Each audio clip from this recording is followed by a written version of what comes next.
A tourist and a local, RODION LUKA is searching for the building in Pripyat that used to be his home. He hasn't been back since the Chernobyl nuclear disaster turned this place into a ghost town. After the disaster, Soviet authorities created a 30-kilometer exclusion zone that scientists say could be uninhabitable for the next 20,000 years. LUKA is a yachtsman and an Olympic silver medalist. He was born in Kiev and moved to the nuclear town shortly after with his parents.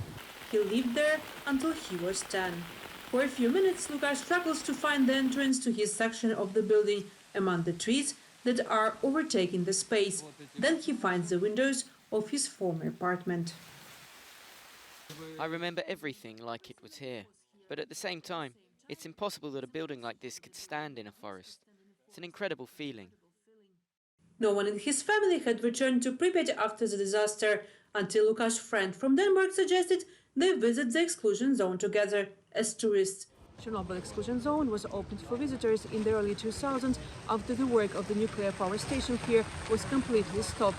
Since then, the tourism to this biggest nuclear disaster spot is on the growing. Now, the new HBO show about the Chernobyl disaster has even more tourists making the trip to see the exclusion zone for themselves, which is good news for Association of Chernobyl tour operators. They hope the zone will one day become a UNESCO World Heritage Site. Tourists can enter the exclusion zone for 1 or 2 day tours and spend up to 7 days there with the option of sleeping at a hotel. A new kayak excursion is also in the works. People have their favorite spots. Radar do go on, definitely, because first of all, no one knows that it is there, and a lot of people surprised that additionally you can see this radar. And of course, Pripyat city. Pripyat, because it's hard to imagine that it used to be the city, because it's a jungle now.